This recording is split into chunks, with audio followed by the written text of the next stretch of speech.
അപ്പോൾ നമ്മൾ നോക്കിക്കൊണ്ടിരുന്നത് ഇഗ്നുവിൻ്റെ MSc കെമിസ്ട്രിയുടെ portions ആണല്ലേ. അപ്പോൾ നമ്മൾ ഇന്ന് നോക്കാൻ പോകുന്നത് MSc കെമിസ്ട്രിയുടെ തന്നെ വേറൊരു കോഴ്സ് കോഡ്, അതായത് ഫസ്റ്റ് എക്സാം വരുന്നത് നമുക്കറിയാമല്ലോ MCH 020 ആണല്ലേ. അപ്പോൾ ആ MCH 020 ഫസ്റ്റ് ബ്ലോക്കാണ് നമ്മൾ ഇന്ന് സ്റ്റാർട്ട് ചെയ്യാൻ പോകുന്നത്. അപ്പം ഫസ്റ്റ് ബ്ലോക്ക് എന്ന് പറയുമ്പോൾ അറ്റോമിക് ആൻഡ് മോളിക്കുലാർ സ്പെക്ട്രോസ്കോപ്പിയാണ് അതിൽ വരുന്നത്. ഇതിൽ ബ്ലോക്ക് 1 എന്ന് പറയുന്നത് ഫണ്ടമെൻറ്റൽസ്, അറ്റോമിക് ആൻഡ് മോളിക്കുലാർ സ്പെക്ട്രോസ്കോപ്പിയിൽ ആദ്യത്തെ ബ്ലോക്ക് എന്ന് പറയുന്നത് ഫണ്ടമെൻറ്റൽസ് ആൻഡ് അറ്റോമിക് സ്പെക്ട്രോസ്കോപ്പിയാണ്. അതിൽ യൂണിറ്റ് 1 എന്ന് പറയുന്നത് ഇൻട്രൊഡക്ഷനാണ്, ഈ സ്പെക്ട്രോസ്കോപ്പിയുടെ ഒക്കെ ഒരു ഇൻട്രൊഡക്ഷൻ. ഫണ്ടമെൻറ്റൽസ് ഓഫ് സ്പെക്ട്രോസ്കോപ്പി എന്ന് പറഞ്ഞു കഴിഞ്ഞാൽ എന്താണ്? ഇപ്പോൾ സ്പെക്ട്രോസ്കോപ്പി എന്ന് പറയുന്നത്, ഫണ്ടമെൻറ്റൽസ് ഓഫ് സ്പെക്ട്രോസ്കോപ്പി എന്ന് പറയുമ്പോൾ തന്നെ നമുക്കറിയാം, സ്പെക്ട്രോസ്കോപ്പി എന്ന് പറഞ്ഞു കഴിഞ്ഞാൽ നമ്മുടെ മാറ്ററും റേഡിയേഷനുമായിട്ടുള്ള ഒരു എനർജി ചേഞ്ച് ഉണ്ടെങ്കിൽ ആ എനർജി ചേഞ്ചിൻ്റെ സ്റ്റഡിയാണ് എന്തെന്ന് പറയുന്നത് ഫണ്ടമെൻറ്റൽസ് ഓഫ് സ്പെക്ട്രോസ്കോപ്പി എന്ന് നമ്മൾ ഉദ്ദേശിച്ചിരിക്കുന്നത്. ഈ ഒരു കോഴ്സിൽ നമ്മൾ ശരിക്കും പറഞ്ഞാൽ എങ്ങനെയാണ് ഇലക്ട്രോ മാഗ്നറ്റിക് റേഡിയേഷൻ ആറ്റവും അതുപോലെ തന്നെ മോളിക്യൂൾസുമായിട്ട് ഇൻട്രാക്ട് ചെയ്യുന്നതെന്ന് നമ്മൾ നോക്കാൻ പോവുകയാണ്. അതുപോലെ തന്നെ അവരുടെ ഓരോരോ സ്ട്രക്ചറൽ ആസ്പെക്ട്സ് നമ്മളിവിടെ പഠിക്കും. അപ്പം ഇതിൽ പ്രോപ്പർട്ടീസ് ഉണ്ട്, പല തരത്തിലുള്ള സ്പെക്ട്രോസ്കോപ്പിക് ടെക്നിക്സും കാര്യങ്ങളും ഉണ്ട്. അപ്പോൾ അതെല്ലാം തന്നെ ഇതിൽ നമ്മൾ നോക്കാൻ പോവുകയാണ്. ഓക്കെ, അപ്പോൾ ഇതിൽ ആദ്യം നമുക്ക് നോക്കാനുള്ളത് nature of electromagnetic radiation ആണ്. എന്താണ് nature of electromagnetic radiation എന്ന് പറയുന്നത്? ഇതിൽ വേവ് ഡിസ്ക്രിപ്ഷൻ എന്ന് പറഞ്ഞു കഴിഞ്ഞാൽ നമ്മൾ വേവിൻ്റെ ആസ്പെക്റ്റിൽ എടുക്കുകയാണെന്നുണ്ടെങ്കിൽ ഇലക്ട്രോ മാഗ്നറ്റിക് റേഡിയേഷൻ എന്ന് പറഞ്ഞു കഴിഞ്ഞാൽ അതിന് രണ്ട് ടൈപ്പ് വേവ്സിൻ്റെ ഇൻ്റർമിക്സിംഗ് ആണ്. ഒന്ന് ഇലക്ട്രിക്കലും അതുപോലെ തന്നെ മാഗ്നറ്റിക് ഫീൽഡും. ഇത് രണ്ടും പെർപെൻഡിക്കുലറായിട്ട് പോകുമ്പോഴാണ് നമുക്ക് എന്ത് കിട്ടുന്നത്?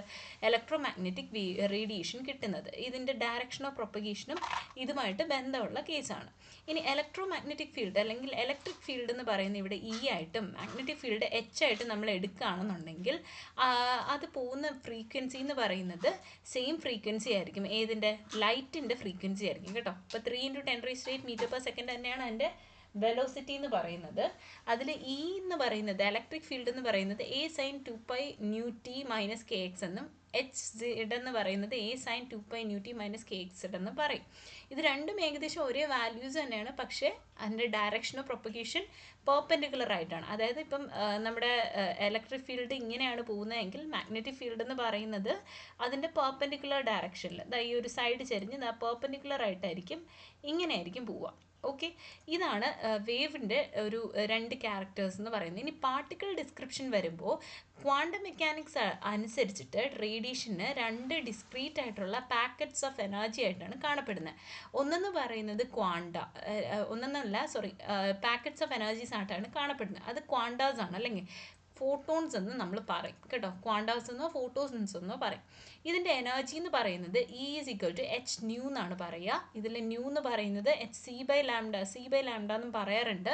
ന്യൂ എന്ന് പറഞ്ഞാൽ ഫ്രീക്വൻസിയാണ് കേട്ടോ. അപ്പോൾ E എന്ന് പറയുന്നത് hν ആണ്, അല്ലെങ്കിൽ hc/λ, അല്ലെങ്കിൽ hc⁻ എന്ന് ഇട്ടാലും മതി. ν' എന്ന് പറയുമ്പോൾ വേവ് നമ്പറാണ് കാണിക്കുന്നത് കേട്ടോ.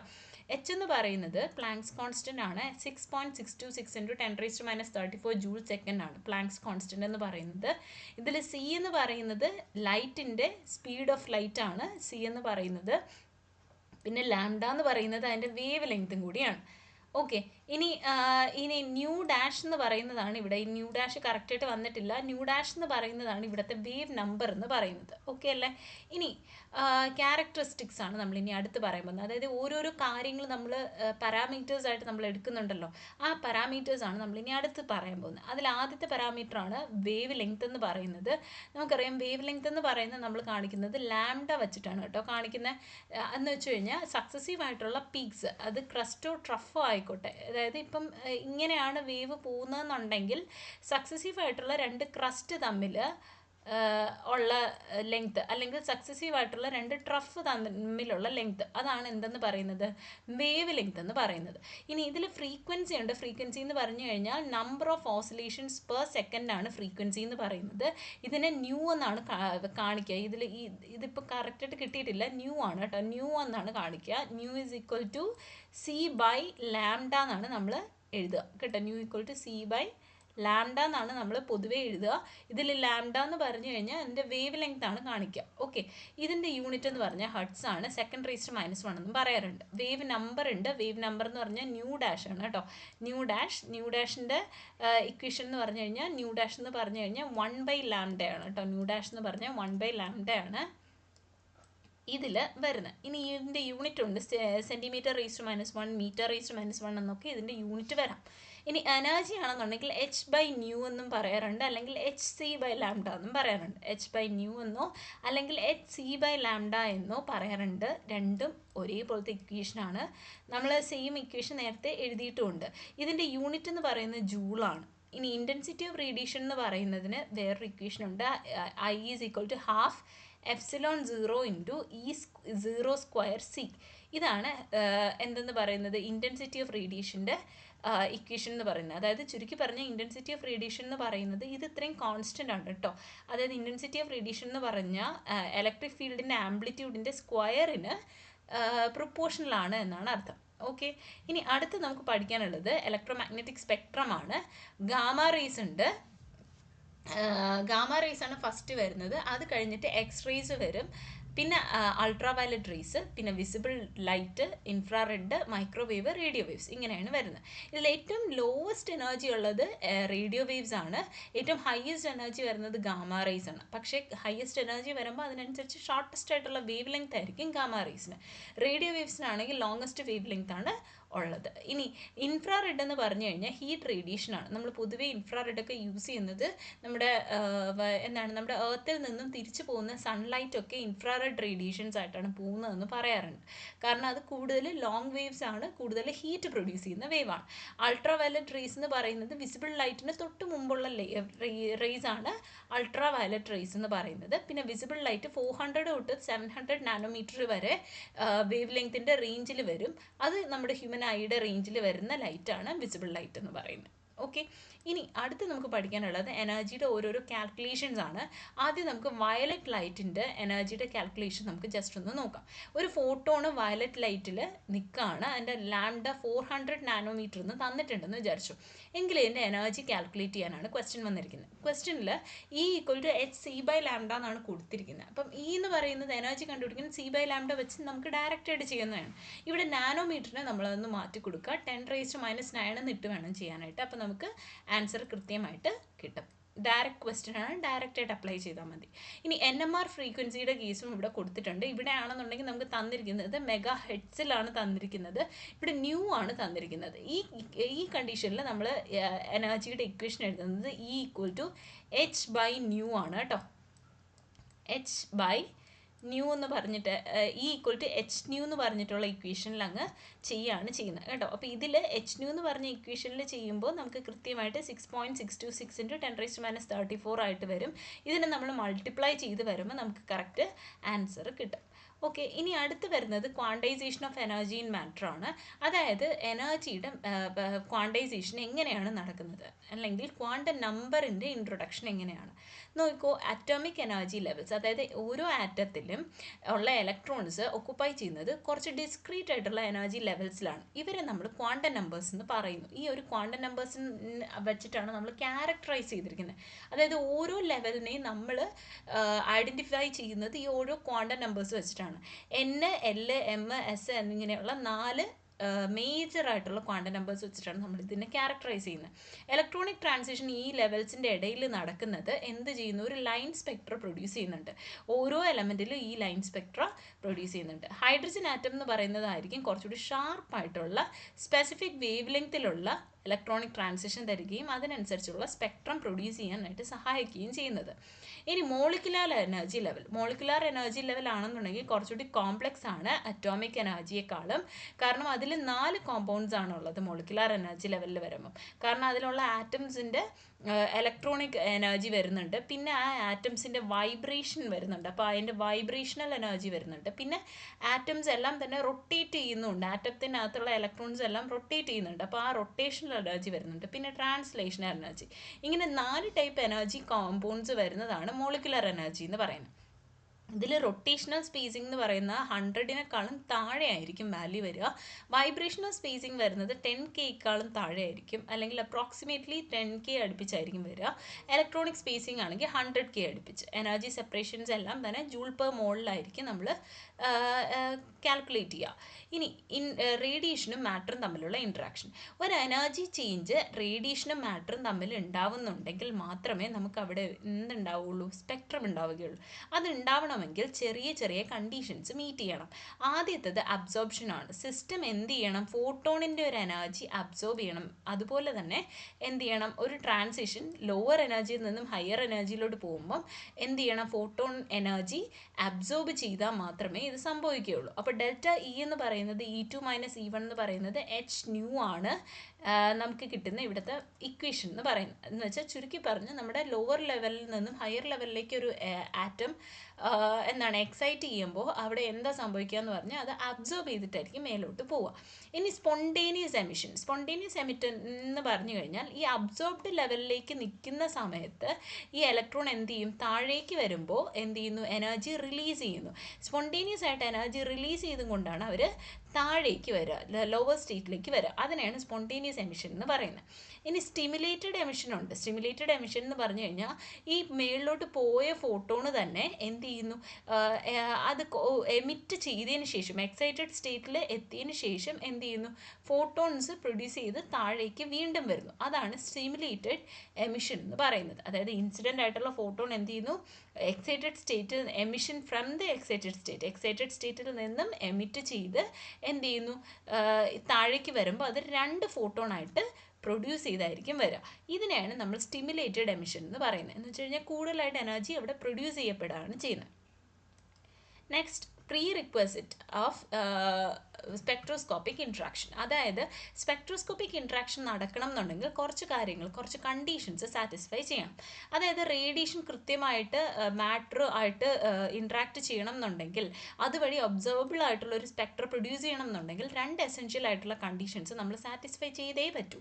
ഒന്നെന്ന് പറയുന്നത് എനർജി മാച്ചിങ്. അതായത് ഫോട്ടോണിൻ്റെ എനർജി എന്ന് പറയുന്നത് 2 ക്വാണ്ടം സ്റ്റേറ്റിൻ്റെ ഇടയിൽ, അതായത് മോളിക്യൂളിൻ്റെയോ ആറ്റത്തിൻ്റെയോ 2 ക്വാണ്ടം സ്റ്റേറ്റുകൾ തമ്മിലുള്ള എനർജി ഡിഫറൻസ് എന്ന് പറയുന്നത് ഓൾമോസ്റ്റ് ഫോട്ടോൺ എനർജിക്ക് ഈക്വൽ ആയിട്ട് വരണം. അതായത് h-ന് ഈക്വൽ ആയിട്ട് വരണം. h-nu = delta E = E upper - E lower. ഇവിടുത്തെ എനർജി ചേഞ്ച് എന്ന് പറയുന്നത് എനർജിയുടെ ഡിഫറൻസ് ഓൾമോസ്റ്റ് ഈക്വൽ ആയിരിക്കണം. ഇനി ഇൻട്രാക്ഷൻ മെക്കാനിസം, അതായത് അവിടെ ഒരു ഫിസിക്കൽ മെക്കാനിസം ഉണ്ടായിരിക്കണം. എന്തിനാണ്? കപ്ലിങ്ങിന് വേണ്ടിയിട്ട്. ഇലക്ട്രോ മാഗ്നറ്റിക് ഫീൽഡും മോളിക്കുലാർ സിസ്റ്റവും തമ്മിലുള്ള കപ്ലിങ്ങിന് വേണ്ടിയിട്ട് അവിടെ ഒരു ഇൻട്രാക്ഷൻ ഉണ്ടായിരിക്കണം. ഇത് ടിപ്പിക്കലി എന്തുമായിട്ട് ബന്ധപ്പെട്ടിട്ടാണ്? ഡൈപോൾ മൊമെൻറ്റിൻ്റെ ഓസിലേഷനുമായിട്ട് ബന്ധപ്പെട്ടിട്ടായിരിക്കും ഈ ഇൻട്രാക്ഷൻ മെക്കാനിസം വരുന്നത്. ഇനി നെക്സ്റ്റ് നമുക്ക് നോക്കാനുള്ളത് റൊട്ടേഷണൽ സ്പെക്ട്രോസ്കോപ്പി പ്രീ റിക്വസിറ്റ്സ് ആണ്. റൊട്ടേഷണൽ സ്പെക്ട്രോസ്കോപ്പി പ്രീ റിക്വസിറ്റ്സ് നമ്മൾ ഒരു എക്സാമ്പിൾ ആയിട്ടാണ് നമ്മൾ നോക്കുന്നത് കേട്ടോ, ഇതിൻ്റെ ഒരു പ്രീ റിക്വസിറ്റ് ആയിട്ട്. അതായത് ഇപ്പോൾ പോളാർ മോളിക്യൂളിനെ നമ്മൾ എടുക്കുകയാണെന്ന് വെച്ചോ.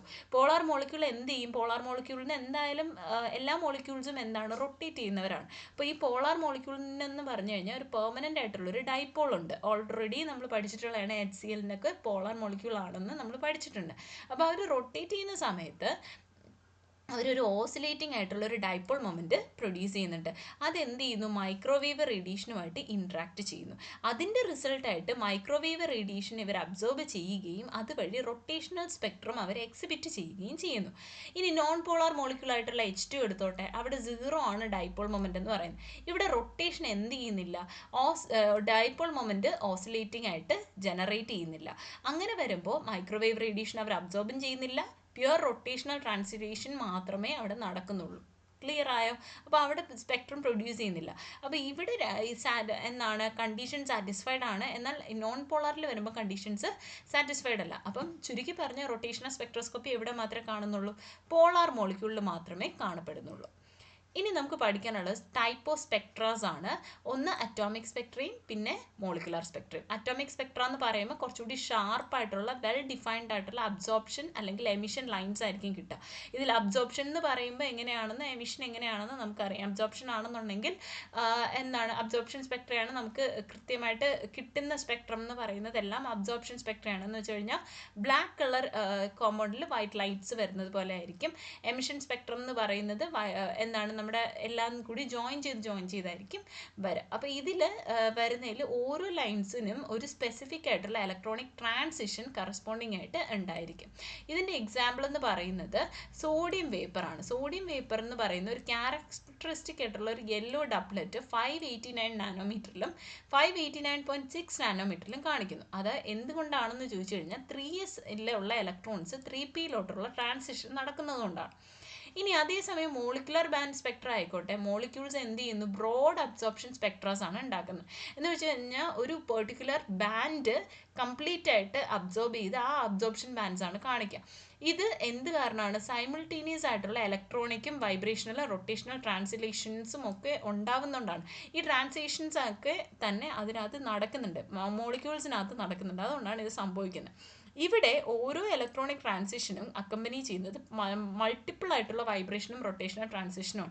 അതുവഴി കോംപ്ലക്സ് ആയിട്ടുള്ള ബാൻഡ് സ്ട്രക്ചറാണ് നമുക്കിവിടെ മോളിക്കുലർ ബാൻഡ് സ്പെക്ട്രയിൽ കിട്ടുക. ഇനി അടുത്ത് നമുക്ക് നോക്കാനുള്ളത് സ്പെക്ട്രം എങ്ങനെ റെക്കോർഡ് ചെയ്യാം എന്നാണ്. റെക്കോർഡ് ചെയ്യാനായിട്ട് നമ്മൾ ഒരു 4 സ്റ്റെപ്പ് നമ്മൾ പഠിച്ചിരിക്കണം. ആദ്യം എന്ന് പറയുന്നത് ഒരു ടിപ്പിക്കൽ സ്പെക്ട്രോസ്കോപ്പിക് എക്സ്പെരിമെൻറ്റ് നടത്താനായിട്ട് അതിനകത്തൊരു സിസ്റ്റമാറ്റിക് ആയിട്ടുള്ള ഒരു ഇൻട്രാക്ഷൻ വളരെയധികം ആവശ്യമാണ്. റേഡിയേഷന് വേണ്ടിയിട്ടുള്ള സിസ്റ്റമാറ്റിക് ആയിട്ടുള്ള ഒരു ഇൻട്രാക്ഷൻ വേണം. അതിന് നമ്മൾ എന്ത് ചെയ്യണം, സാമ്പിൾ കൃത്യമായിട്ട് എടുക്കണം.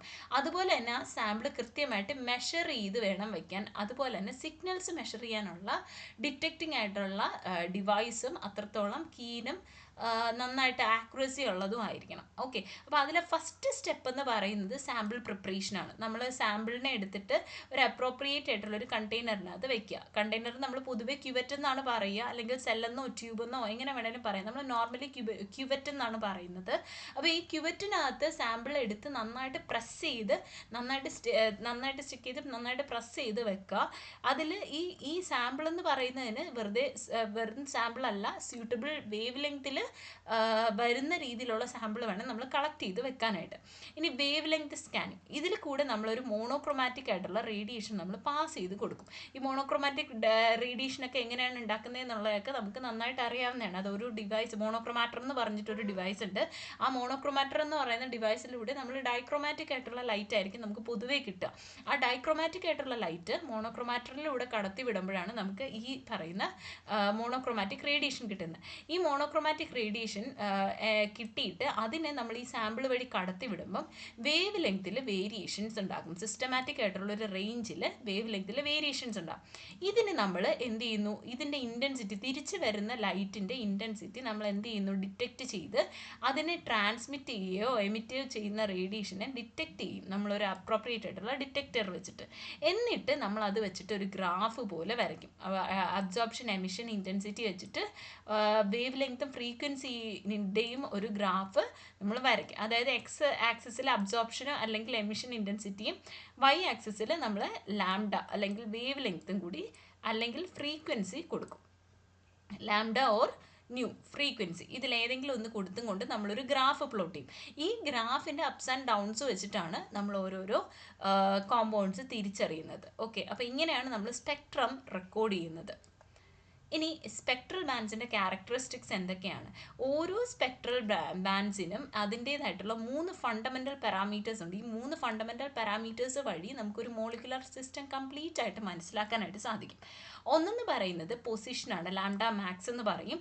വേവ് ലെങ്ത് മാക്സിമം അബ്സോർപ്ഷൻ വരുന്ന വേവ് ലെങ്ത്തിൻ്റെ കേസാണ് ഈ പൊസിഷൻ എന്ന് പറയുന്നത്. അതായത് എനർജി ഡിഫറൻസ് നല്ലവണ്ണം ഉണ്ടെന്നുണ്ടെങ്കിൽ, മാക്സിമം അബ്സോർപ്ഷൻ ആണെന്നുണ്ടെങ്കിൽ അതിൻ്റെ പീക്ക് ടൈം എന്ന് പറയുന്നത് നമുക്ക് കൃത്യമായിട്ട് പ്ലോട്ട് ചെയ്യാനായിട്ട് സാധിക്കും. ലോവർ ആയിട്ടുള്ള ഡെൽറ്റ ഈ ട്രാൻസിഷൻസ് ആണുള്ളതെന്നുണ്ടെങ്കിൽ അത് ലോങ്ങർ വേവ് ലെങ്ത് ആയിരിക്കും കാണിക്കുക.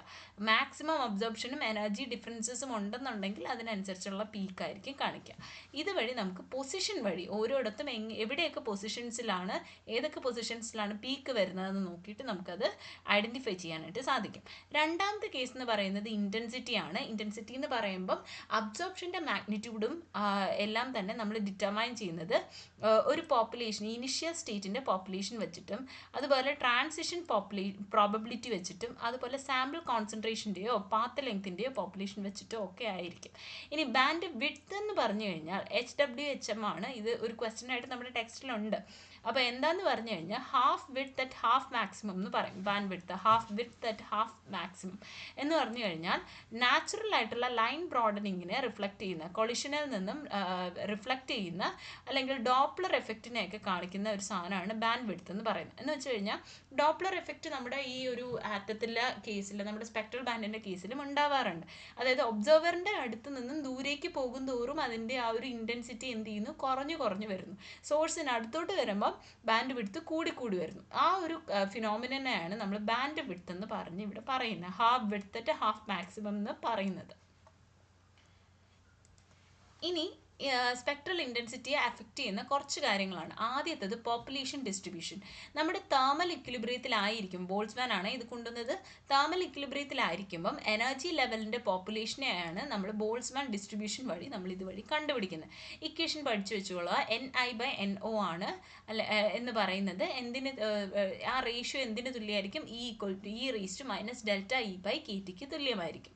ഇവിടെ NIയും NO എന്ന് പറയുന്നത് പോപ്പുലേഷൻസ് ആണ്, എക്സൈറ്റഡും ഗ്രൗണ്ട് സ്റ്റേറ്റിലുള്ള പോപ്പുലേഷൻ ആണ്.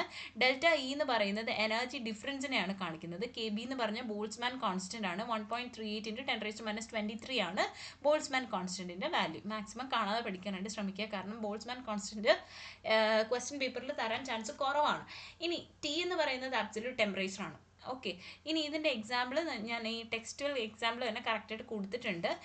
അതായത് ആവറേജ് ലെവലിൽ, ഒരു എനർജി ലെവലിൽ 20 kJ/mol ഒരു എനർജി ലെവലിൽ നിൽക്കുകയാണെന്നുണ്ടെങ്കിൽ, നമുക്ക് അങ്ങനെ നിൽക്കുന്ന ഒരു ഇലക്ട്രോണിൻ്റെ ഗ്രൗണ്ട് സ്റ്റേറ്റിൽ 300 കെൽവിനിലേക്ക് ഗ്രൗണ്ട് സ്റ്റേറ്റിൽ വരുമ്പോഴുള്ള NI/NO എത്രയായിരിക്കും എന്നാണ് ചോദിച്ചിരിക്കുന്നത്. അപ്പോൾ എത്ര മോളിക്യൂൾസ് അവിടെ മേളിൽ നിന്ന് താഴേക്ക് വരുന്നുണ്ടെന്നാണ് നോക്കേണ്ടത്.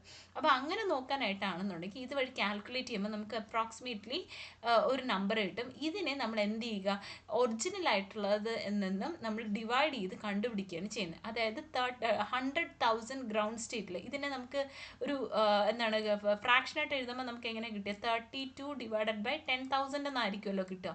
അപ്പോൾ ഈ 10,000 എന്നായിരിക്കുമല്ലോ കിട്ടുക. അപ്പോൾ 4 പൂജ്യം ഇടണം അല്ലേ. അപ്പോൾ ഈ 4 പൂജ്യം ഇടുമ്പോൾ നമുക്ക് കൃത്യമായിട്ട് കിട്ടും. അതായത് 32 ആണ് എന്തെന്ന് പറയുന്നത്, NI എന്ന് പറയുന്നത്. ഓക്കെ, അപ്പോൾ ഈ 32 മോളിക്യൂൾസ് ആണ് എന്ത് ചെയ്യുന്നത്, 100,000-നെ ഗ്രൗണ്ട് സ്റ്റേറ്റിൽ നിന്നും ചെയ്യുമ്പോൾ എക്സൈറ്റ് 100,000ഓളം മോളിക്യൂൾസ് താഴെ ഉണ്ടെങ്കിൽ അതിൽ 32 മോളിക്യൂൾസ് മാത്രമാണ് 20 kJ/mol എനർജി നമ്മൾ കൊടുക്കുമ്പോൾ ഗ്രൗണ്ട് സ്റ്റേറ്റിൽ നിന്നും മേളിലേക്ക് പോകുന്നത് എന്നാണ് കാണിച്ചിരിക്കുന്നത്. ഓക്കെ, അപ്പോൾ ഇതാണ് പോപ്പുലേഷൻ ഡിസ്ട്രിബ്യൂഷൻ എന്ന് പറയുന്നത്. ഇനി അടുത്ത ഐൻസ്റ്റീൻ്റെ കോഎഫിഷ്യൻ്റ് ഉണ്ട്. ഇതിൽ ഇൻഡ്യൂസ്ഡ് അബ്സോർപ്ഷൻ എങ്ങനെയാണെന്നും ഇക്വിലിബ്രിയത്തിൽ എത്തുമ്പോൾ അതിൻ്റെ വാല്യൂസ് എത്രയായിരിക്കും എന്നുള്ളതിൻ്റെ ഇക്വേഷൻസ് ആണ് പറഞ്ഞിരിക്കുന്നത്. ഐൻസ്റ്റീൻ 3 ഫണ്ടമെൻ്റൽ റേഡിയേറ്റീവ് പ്രോസസ്സുകളാണ് ഇവിടെ പറഞ്ഞിരിക്കുന്നത്. ANM-ഉം BNM എന്ന് പറഞ്ഞിട്ട് 2 കോഎഫിഷ്യൻസ് വെച്ചിട്ടാണ് ഇത് ഡിസ്ക്രൈബ് ചെയ്തിട്ടുള്ളത്.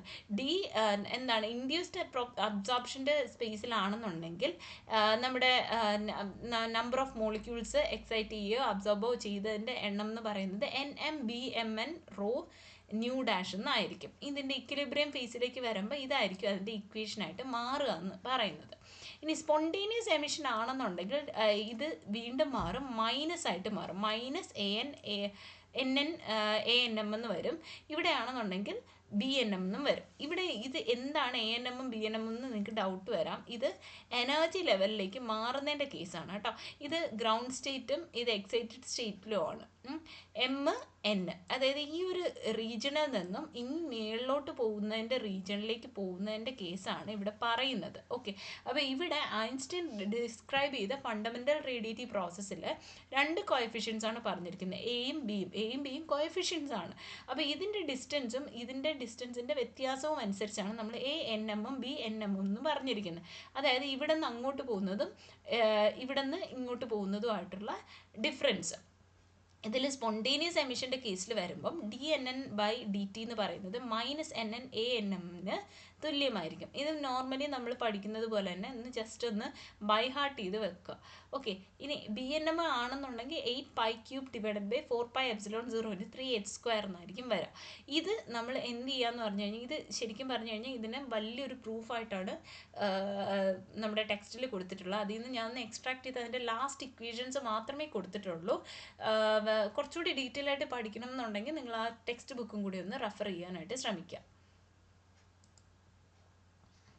ഇനി ബിയർ ലാംബേർട്സ് ലോ ആണ്. ബിയർ ലാംബേർട്സ് ലോ എന്ന് പറയുന്നത് ബിയർ ലോ, ലാംബേർട്സ് ലോ എന്നിങ്ങനെ രണ്ട് ലോ ഉണ്ട് കേട്ടോ. ലാംബേർട്ടും ബിയറും ഇൻഡിപെൻഡൻ്റ് ആയിട്ട് രണ്ട് ലോസ് കണ്ടുപിടിക്കുകയാണ് ചെയ്തത്. പക്ഷേ അത് ഫോർച്ചുനേറ്റ്ലി രണ്ടും ഏകദേശം ഒരേപോലത്തെ ലോസ് ആയതുകൊണ്ട് നമ്മൾ അതിനെ ബിയർ ലാംബേർട്സ് ലോ എന്ന് പറയുന്നു എന്നേ ഉള്ളൂ.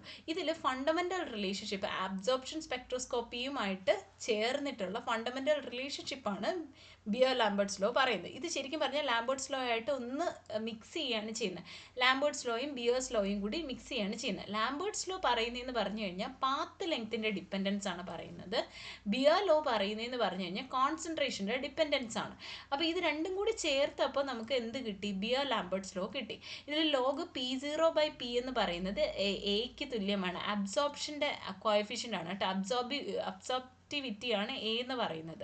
അതാണ് ഇവിടെയും കൊടുത്തിരിക്കുന്ന കോഎഫിഷ്യൻ്റ് എ എന്ന് പറയുന്നത്. അബ്സോർപ്റ്റിവിറ്റിയാണ് എ എന്ന് പറയുന്നത് കേട്ടോ. ANM-ൽ എ എന്ന് പറയുന്നത്. ഓക്കെ, ബി എന്ന് പറയുന്നത് തിക്നെസ് ആണ് ഇവിടെ കൊടുത്തിരിക്കുക. ഇത് നോർമലി തിക്നെസ് ആണ്. ഇവിടെ ബി എന്ന് പറയുന്നത് തിക്നെസ് ആണ് കൊടുത്തിരിക്കുക. ഇനി സി എന്ന് പറയുന്നത് കോൺസെൻട്രേഷനും. ഇവിടെ നമ്മുടെ എപ്സിലോൺ ബി സിക്ക് മുമ്പ് സ്മോൾ എ ബി സി എന്ന് പറഞ്ഞാണ് കൊടുത്തിരുന്നത്. അതാണ് ബിയർ ലോ എന്ന് പറഞ്ഞാണ് നമ്മൾ ആദ്യം പഠിച്ചിരുന്നത്. പിന്നെ അതിനെ മാറ്റിയിട്ടാണ് ഇതിനെ മൂന്നിനെയും കൂടി ചേർത്തിട്ട് നമ്മൾ ബിയർ ലാംബേർട്സ് ലോ ആയിട്ട് പഠിക്കുക. അതായത് അബ്സോർബൻസ് എ എന്ന് പറയുന്നത് ലോഗ് P0/Pക്ക് തുല്യമാണ്. അബ്സോർബൻസ് എന്ന് പറഞ്ഞാൽ എത്രത്തോളം നന്നായിട്ട് അത് അബ്സോർബ് ചെയ്യുന്നുണ്ട്. ഇനി മോളാർ അബ്സോർപ്റ്റിവിറ്റിയാണ് നമ്മൾ എപ്സിലോൺ വെച്ച് കാണിക്കുക. ഈ എപ്സിലോൺ എന്ന് പറഞ്ഞു കഴിഞ്ഞാൽ ഇൻട്രിൻസിക് അബ്സോർപ്ഷൻ കോഎഫിഷ്യൻ്റ് ആണ് എപ്സിലോൺ എന്ന് പറയുന്നത്. ഇനി പാത്ത് ലെങ്ത്തിനെയാണ് നമ്മൾ ബി എന്ന് പറയുന്നത്. പാത്ത് ലെങ്ത് എന്നോ തിക്നെസ് എന്നോ എങ്ങനെ വേണമെങ്കിലും പറയാം. ഈ ഒരു സബ്സ്റ്റൻസ് അല്ലെങ്കിൽ ഒരു മോളിക്യൂൾ തമ്മിലുള്ള ഡിസ്റ്റൻസ് അല്ലെങ്കിൽ സബ്സ്റ്റൻസിലുള്ള മോളിക്യൂൾസ് എത്രത്തോളം നന്നായിട്ടാണ് പാക്ക് ചെയ്തിരിക്കുന്നത് അതിനെയാണ് പാത്ത് ലെങ്ത് എന്ന് ഉദ്ദേശിച്ചിരിക്കുന്നത്. ഇനി കോൺസെൻട്രേഷൻ എന്ന് പറഞ്ഞു കഴിഞ്ഞാൽ മോളാർ കോൺസെൻട്രേഷൻ ആണ് ഉദ്ദേശിച്ചിരിക്കുന്നത്. മോൾ DM⁻³ ആണ് അതിൻ്റെ യൂണിറ്റ് എന്ന് പറയുന്നത്. ക്ലിയർ ആയോ? ഇവിടെ ടി ട്രാൻസ്മിറ്റൻസ് ആണ്. ട്രാൻസ്മിറ്റൻസ് നമുക്കിവിടെ തന്നിട്ടില്ല. ട്രാൻസ്മിറ്റൻസുമായിട്ട് റിലേറ്റഡ് ആണ്. അബ്സോർബൻസുമായിട്ട് ട്രാൻസ്മിറ്റൻസ് റിലേറ്റഡ് എന്ന് പറയുന്നത് A = -log T ആണ് കേട്ടോ. അത് വളരെ ഇമ്പോർട്ടൻ്റ് ആണ്. എപ്പോഴെങ്കിലും ചോദിച്ചാലായി. ഓക്കെ, ഇനി ട്രാൻസ്മിറ്റൻസ് എന്ന് പറഞ്ഞാൽ എത്രത്തോളം അപ്പുറത്തോട്ട് ഇലക്ട്രോൺസ് ട്രാൻസ്മിറ്റ് ചെയ്യുന്നുണ്ട്. അതിൻ്റെ ഒരു റേഷ്യോ ആണ് P/P0 എന്ന് പറഞ്ഞ് ഞാൻ ഇവിടെ കൊടുത്തിരിക്കുന്നത്. ഇനി ബിയർ ലാംബേർട്സ് ലോയുടെ ഒരു എക്സാമ്പിളും അതിൻ്റെ ഒരു എക്സാമ്പിൾ പ്രോബ്ലം നമുക്ക് അത് ആദ്യം നോക്കാം. ഇവിടെ മോളാർ അബ്സോർപ്റ്റിവിറ്റി എപ്സിലോൺ തന്നിട്ടുണ്ട്. പിന്നെ ട്രാൻസ്മിറ്റൻസ് കണ്ടുപിടിക്കാനാണ് പറഞ്ഞിരിക്കുന്നത്. ഇവിടെ തിക്നെസ് 2 cm തന്നിട്ടുണ്ട്. ബി തന്നിട്ടുണ്ട്. പിന്നെ അതിൻ്റെ മോളാർ അബ്സോർപ്റ്റിവിറ്റി അതായത് എപ്സിലോണും മോളാർ അബ്സോർപ്റ്റിവിറ്റി തന്നിട്ടുണ്ട്. അതിൻ്റെ കോൺസെൻട്രേഷനും തന്നിട്ടുണ്ട്. അപ്പോൾ ഈ എപ്സിലോണും ബിയും സിയും തന്നിട്ടുണ്ട്. അതുവഴി അബ്സോർപ്റ്റിവിറ്റി 0.3 എന്ന് നമ്മൾ കണ്ടുപിടിച്ചു. നമുക്ക് കണ്ടുപിടിക്കേണ്ടത് ട്രാൻസ്മിറ്റൻസ് ആണ്. ട്രാൻസ്മിറ്റൻസ് എന്ന് പറഞ്ഞാൽ നമ്മൾ നേരത്തെ പഠിച്ചു -log T ആണ് A എന്ന് പറയുന്നത് അല്ലേ. A = -log T ആണ്. അപ്പം ലോഗിനെ നമ്മൾ തിരിച്ചു പോകുമ്പോൾ ആൻറ്റിലോഗ് എടുക്കും. ആൻറ്റിലോഗ് എന്ന് പറഞ്ഞാൽ 10⁻² ആണ്. അപ്പോൾ 10⁻⁻A എന്ന് പറഞ്ഞു വരും. അതിനെ നമ്മൾ ചെയ്ത് വരുമ്പോൾ 501 എന്ന് വരും. ഇവിടെ ട്രാൻസ്മിറ്റൻസിൻ്റെ പെർസെൻറ്റേജ് ആണ് എടുക്കുന്നതെങ്കിൽ ഒരു 100 വെച്ച് ഇൻറ്റു ചെയ്താൽ മതി. പെർസെൻറ്റേജ് ട്രാൻസ്മിറ്റൻസ് നമുക്ക് കൃത്യമായിട്ട് കിട്ടും. ഇൻറ്റു 100 ചെയ്താൽ പെർസെൻറ്റേജ് ട്രാൻസ്മിറ്റൻസ് കിട്ടും. ഒന്നുകിൽ പെർസെൻറ്റേജിൽ കാൽക്കുലേറ്റ് ചെയ്യുക. ഇപ്പം സ്പെസിഫിക് ആയിട്ട് പെർസെൻറ്റേജ് എന്ന് ചോദിക്കുകയാണെങ്കിൽ പെർസെൻറ്റേജിൽ കാൽക്കുലേറ്റ് ചെയ്യാനായിട്ട് ശ്രമിക്കുക. ഇല്ലെന്നുണ്ടെങ്കിൽ ഇതുപോലെ തന്നെ അങ്ങ് ക്ലിയർ ചെയ്ത് പോയാൽ മതി. നെക്സ്റ്റ് നമുക്ക് പഠിക്കാനുള്ളത് സ്പെക്ട്രൽ ലൈൻ ബ്രോഡനിങ് മെക്കാനിസംസ് ആണ്. 3 മെക്കാനിസംസ് ഉണ്ട്. ഒന്നെന്ന് പറയുന്നത് കൊളിഷൻ ബ്രോഡനിങ്. അതായത് സ്പെക്ട്രൽ ലൈൻ ബ്രോഡനിങ് മെക്കാനിസത്തിലേക്ക് പോകുന്നതിന് മുമ്പ് ആദ്യം നാച്ചുറൽ ലൈൻ വിഡ്ത്ത് റൈസ് ചെയ്യുന്നത് എങ്ങനെയാണെന്ന് പറയാം. അതായത് നാച്ചുറലി നമുക്ക് എന്ത് ചെയ്യാൻ പറ്റും? സ്പെക്ട്രൽ ലൈന് വിഡ്ത്ത് കൂട്ടാനായിട്ട് സാധിക്കും. അതിന് 3 ഫണ്ടമെൻ്റൽ ബ്രോഡനിങ് മെക്കാനിസംസ് നോക്കിയാൽ മതി. അത് നമുക്ക് ഒരിക്കലും എലിമിനേറ്റ് ചെയ്ത് കളയാൻ പറ്റില്ല. ഈ എത്ര പെർഫെക്റ്റ് ആയിട്ടുള്ള ഇൻസ്ട്രുമെൻറ്റ്സ് ഉണ്ടെങ്കിലും ഈ ഒരു ബ്രോഡനിങ് മെക്കാനിസം കാരണം അതിലവിടെ എന്താ ചെയ്യുന്നുണ്ട്? സ്പെക്ട്രൽ ലൈൻസിൻ്റെ ബ്രോഡനിങ് ഉണ്ടാകും. തിൻ ലൈനായിട്ട് നമുക്കത് കിട്ടില്ല. ഇനി കൊളിഷൻ ബ്രോഡനിങ് എന്ന് പറഞ്ഞു കഴിഞ്ഞാൽ എന്താണെന്ന് ആദ്യം നോക്കാം. കൊളിഷൻ ബ്രോഡനിങ് എന്ന് പറഞ്ഞു കഴിഞ്ഞാൽ മോളിക്കുലർ കൊളിഷൻസ് എന്ത് ചെയ്യുന്നുണ്ട്? ഒരു എനർജി ലെവലിൽ ഡീഫോർമേഷൻ ഉണ്ടാക്കുന്നുണ്ട്. എന്ന് വെച്ച് കഴിഞ്ഞാൽ നമ്മൾ ഈ കൂട്ടിയിടിക്കുമ്പോൾ എനർജിയുടെ അങ്ങോട്ടും ഇങ്ങോട്ടും കൊടുക്കൽ വാങ്ങലൊക്കെ നടക്കുന്നുണ്ടല്ലോ.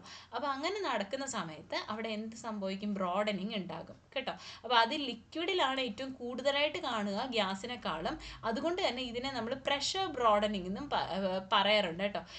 ലിക്വിഡ്സിനെ ആയിരിക്കും കുറച്ചുകൂടി കാണുക ഗ്യാസിനെക്കാളും. അതുകൊണ്ട് തന്നെ പ്രഷർ ബ്രോഡനിങ് എന്നാണ് പറയുക. കാരണം ഈ കൊളിഷൻ ഫ്രീക്വൻസി എന്ന് പറയുന്നത് നമ്മുടെ പ്രഷർ കൂട്ടുന്നുണ്ട്. അതായത് ചുരുക്കി പറഞ്ഞാൽ പ്രഷർ കൂടുമ്പോൾ ഈ കൊളിഷൻ ബ്രോഡനിങ് കൂടുകയാണ് ചെയ്യുക. പ്രഷർ കൂടുമ്പോൾ, അതായത് ക്യുവറ്റിൽ വെച്ച് നമ്മളിങ്ങനെ പ്രസ് ചെയ്ത് ഭയങ്കരമായിട്ട് പ്രഷറിൽ വെച്ചിട്ടാണ് ഈ ഒരു സൊല്യൂഷനോ അല്ലെങ്കിൽ ആ ഒരു സബ്സ്റ്റൻസിനെയോ സാമ്പിളിനെയോ നമ്മൾ വെക്കുന്നതെന്നുണ്ടെങ്കിൽ അവിടെ കൊളിഷൻ ബ്രോഡനിങ് ഉണ്ടാകും. ഇനി രണ്ടാമത്തേത് ഡോപ്ലർ ബ്രോഡനിങ് എന്ന് പറഞ്ഞു കഴിഞ്ഞാൽ നമ്മൾ ഡോപ്ലർ എഫക്റ്റ് ഇല്ലേ, അതേ സെയിം സംഭവം തന്നെയാണ്. തേർമൽ മോഷൻ എന്ന് പറയുന്നത്, എന്ന് വെച്ചാൽ ഹീറ്റിൻ്റെ വേവ് മോഷൻ എന്ന് പറയുന്നത് അപ്പാരൻ്റ്ലി ഫ്രീക്വൻസി എന്ത് ചെയ്യുന്നു, അത് ഒരു റിലേറ്റീവ് ഷിഫ്റ്റ് അവിടെ ഉണ്ടാക്കുന്നുണ്ട് മോളിക്യൂൾസും ഡിറ്റക്ടറും തമ്മിൽ. അതായത് ഇപ്പോൾ ഒരു മോളിക്യൂൾ ഇവിടെയും ഡിറ്റക്ടർ ഇവിടെയാണെന്നുണ്ടെങ്കിൽ ഇവിടെ എത്തുമ്പോഴേക്കും അവിടെ ഒരു ഡോപ്ലർ എഫക്റ്റ് വരുന്നുണ്ട്. സോഴ്സിൻ്റെ അടുത്തോട്ട് വരുമ്പോഴാണ് കുറച്ചുകൂടി ഹൈ ലെവലിൽ ഫ്രീക്വൻസി കിട്ടുക, സോഴ്സിൻ്റെ അകലേക്ക് പോകുമ്പോൾ ഫ്രീക്വൻസി കുറയും. ഇപ്പോൾ ഫാസ്റ്റ് മൂവിങ് ആയിട്ടുള്ള മോളിക്യൂൾസ് ഒക്കെ ആണെങ്കിൽ ഒരു ബ്ലൂ ഷിഫ്റ്റഡ് ആയിട്ടുള്ള ഒരു അബ്സോർപ്ഷൻ അവിടെ കാണിക്കുന്നു. സ്ലോ മോളിക്യൂൾസ് ആണെങ്കിൽ റെഡ് ഷിഫ്റ്റഡ് അബ്സോർപ്ഷനും അവിടെ കാണിക്കുന്നു. ഇത് ബ്രോഡനിങ്ങിന് കാരണമാവുന്നുണ്ട്. പിന്നെയുള്ളത് ഹൈസൻബർഗ് ബ്രോഡനിങ്. നമ്മൾ നേരത്തെ പറഞ്ഞ സാധനം തന്നെയാണ്. ഹൈസൻബർഗിൻ്റെ അൺസർട്ടനിറ്റി പ്രിൻസിപ്പിൾ എന്ന് പറഞ്ഞിരിക്കുന്നത് ഒരു എക്സൈറ്റഡ് സ്റ്റേറ്റ് ലൈഫ് ടൈം, അതായത് ഡെൽറ്റ ടി എന്ന് പറയുന്നത് നമ്മൾ എനർജി അൺസർട്ടനിറ്റി വെച്ചിട്ട് ഡെൽറ്റ ആയിട്ട് കാൽക്കുലേറ്റ് ചെയ്യുമ്പം delta is equal to delta T എന്ന് നമുക്ക് വരും, which is delta into delta T എന്ന് പറയുന്നത് അപ്രോക്സിമേറ്റ്ലി h' തുല്യമായിട്ട് വരും. അതായത് ഇൻഫൈനൈറ്റ് ആയിട്ടുള്ള അല്ലെങ്കിൽ നമുക്ക് അറിഞ്ഞുകൂടാത്ത എക്സൈറ്റഡ് സ്റ്റേറ്റിലേക്ക് പോകുന്ന കേസ് ആണ് ഇപ്പോൾ പറഞ്ഞിരിക്കുന്നത്.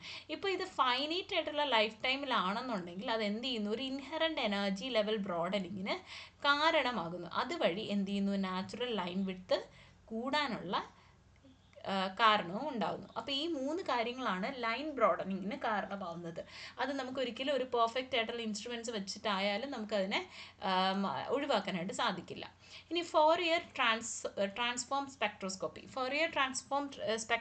അല്ലെങ്കിൽ FT സ്പെക്ട്രോസ്കോപ്പി എന്ന് പറയുന്നത് ഡേറ്റ കളക്ഷൻ ഏറ്റവും കൂടുതൽ ഇപ്പോൾ യൂസ് ചെയ്തുകൊണ്ടിരിക്കുന്ന ഒരു സാധനമാണ്. കാരണം അതിന് ഏതൊക്കെ ഫ്രീക്വൻസി ആണെങ്കിലും നമുക്ക് എന്ത് ചെയ്യാൻ പറ്റും, സിഗ്നൽ ടു നോയ്സ് റേഷ്യോ വെച്ചിട്ട് അതിനെ ഇമ്പ്രൂവ് ചെയ്യുന്നത് വഴി എന്ത് ചെയ്യാൻ പറ്റും, ടൈം അക്വിസിഷനും ഒക്കെ കുറച്ച് നമുക്ക് ക്ലിയർ ആയിട്ട് എടുക്കാൻ പറ്റും. ഇതിൻ്റെ അഡ്വാൻറ്റേജസും കാര്യങ്ങളുണ്ട്. ഇതിൻ്റെ സ്കാനിങ് കൺവെൻഷണൽ എന്ന് പറയുന്നത് വേവ് ലെങ്ത്, ഏതൊരു വേവ് ലെങ്ത് ആണെങ്കിലും നമുക്കത് മെഷർ ചെയ്തെടുക്കാൻ പറ്റും. പിന്നെ രണ്ടാമത്തേന്ന് പറഞ്ഞു കഴിഞ്ഞാൽ ടൈം കൺസ്യൂമിങ് പ്രോസസ്സാണ്. എന്ന് വെച്ച് കഴിഞ്ഞാൽ ഒരുപാട് ടൈം എടുക്കും ഈ ഒരു സാധനം കിട്ടാനായിട്ട്, നോയ്സും കാര്യങ്ങളും ഒക്കെ ഉള്ളതുകൊണ്ട് ടൈം കൺസ്യൂമിങ് ആണ്. ഇനി S/N റേഷ്യോ ലോ ആയിരിക്കണമെങ്കിൽ അത് വീക്ക് സിഗ്നൽസ് ആയിരിക്കും പ്രൊഡ്യൂസ് ചെയ്യുക.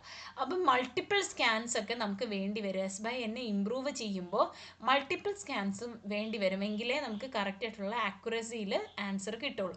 ഇനി എന്താണ് എൻ്റെ അഡ്വാൻറ്റേജ് എന്ന് പറഞ്ഞു കഴിഞ്ഞാൽ എല്ലാ ഫ്രീക്വൻസിയിലും നമുക്ക് സൈമിൾട്ടേനിയസ്ലി അതെന്ത് ചെയ്യാം, മെഷർ ചെയ്തെടുക്കാം. പിന്നെ ഡേറ്റ അക്വിസിഷൻ എന്ന് പറയുന്നത് വിത്തിൻ സെക്കൻഡ്സിൽ നമുക്ക് ആൻസർ കിട്ടും. അതുപോലെ തന്നെ സ്കാൻസ് എന്ന് പറയുന്നത് അഫോർഡബിൾ ആയിട്ടുള്ള രീതിയിൽ നമുക്ക് ഉണ്ടാക്കാനായിട്ട് പറ്റും. S/N റേഷ്യോ എന്ന് പറയുന്നത് നമ്മളിവിടെ ഡിപ്പെൻഡ് ചെയ്യുന്ന ഒരു ഫാക്ടറാണ്. ഇതാണ് ഇതിൻ്റെ അഡ്വാൻറ്റേജ് എന്ന് പറയുന്നത്. ഡിസഡ്വാൻറ്റേജ് എന്ന് പറയുന്ന ടൈം കൺസ്യൂമിങ് പ്രോസസ്സാണ്. വേവ് ലെങ്ത് മെഷർമെൻറ്റും കാര്യങ്ങളൊക്കെ നമുക്ക് മാറ്റാനായിട്ട് പറ്റത്തില്ല. വേവ് ലെങ്ത് ഒക്കെ കൃത്യമായിട്ട് മെഷർ ചെയ്യേണ്ടി വരും. S/N റേഷ്യോ എന്ന് പറയുന്ന ലോ ആണെങ്കിൽ വീക്ക് സിഗ്നൽ ആയിരിക്കും. അപ്പോൾ ആ വീക്ക് സിഗ്നലിന് ഭയങ്കര പാടായിരിക്കും നമ്മുടെ സ്പെക്ട്രോസ്കോപ്പിയിൽ എടുക്കാനായിട്ട്. സ്ട്രോങ് ആയിട്ടുള്ള ഒരു സിഗ്നൽ വേണമെങ്കിൽ മാത്രമേ നമുക്ക് സ്പെക്ട്രോസ്കോപ്പി കൃത്യമായിട്ട് കിട്ടുകയുള്ളൂ. ഇനി ഇതിൻ്റെ കോമൺ ആയിട്ട് നമുക്ക് ഇത്രയും നേരം പഠിച്ചുകൊണ്ടിരുന്ന ഒന്ന് ഓടിച്ച് നോക്കാം. നമ്മൾ ആദ്യം റേഡിയേഷൻ നേച്ചറിനെ പറ്റിയാണ് പറഞ്ഞുകൊണ്ടിരുന്നത്. E/m റേഡിയേഷൻ എന്ന് പറയുന്നത് വേവും അതുപോലെ പാർട്ടിക്കിൾ പ്രോപ്പർട്ടീസും കാണിക്കൂ എന്ന് പറഞ്ഞു. അതുപോലെ ക്വാണ്ടത്തിൻ്റെ കേസും ക്വാണ്ടം മെക്കാനിക്സുമായിട്ടുള്ള ഇതിൻ്റെ ഒരു റിലേഷനും നമ്മൾ പറഞ്ഞു. പിന്നെ ഇൻട്രാക്ഷനും പ്രീ റിക്വസിറ്റും, അതായത് നമ്മുടെ സ്പെക്ട്രോസ്കോപ്പിക് ട്രാൻസിഷന് എന്തൊക്കെ എനർജി മാച്ചിങ്ങും കാര്യങ്ങളൊക്കെ വേണം അല്ലേ. അതുപോലെ ഇൻട്രാക്ഷൻ മെക്കാനിസവും കാര്യങ്ങളൊക്കെ നമ്മൾ കൃത്യമായിട്ട് നോക്കണമെന്നും പറഞ്ഞു. അത് നമ്മൾ ഡീറ്റെയിൽ ആയിട്ട് നമ്മൾ നോക്കി. പിന്നെ ഏറ്റവും ഇമ്പോർട്ടൻ്റ് ആയിട്ടുള്ളത് ബിയർ-ലാംബർട്ട്സ് ലോ ആണ്. ബിയർ ലോയും ലാംബർട്ട്സ് ലോയും സെപ്പറേറ്റ് ആയിട്ട് തന്നെ നമ്മൾ നോട്ടിൽ തന്നിട്ടുണ്ട്. ഇതിൽ നമുക്ക് നോർമലി ഇക്വേഷൻ ആയിട്ട് പഠിച്ചാൽ മതി. ഇതെന്താണ് അതിൻ്റെ ക്വാണ്ടിറ്റേറ്റീവ് റിലേഷൻ എന്ന് നോക്കിയാൽ മതി. അപ്പം കോൺസെൻട്രേഷനുമായിട്ടുള്ള അതിൻ്റെ റിലേഷനാണ് ശരിക്കും പറഞ്ഞാൽ ബിയർ-ലാംബർട്ട്സ് ലോ പറയുന്നത്. ഓക്കെ, അതിൻ്റെ ഡിറ്റർമിനൻസും അതിൻ്റെ അബ്സോർപ്ഷൻ മെഷർമെൻറ്റ്സും ആണ് ബിയർ-ലാംബർട്ട്സ് ലോ പറയുന്നത്.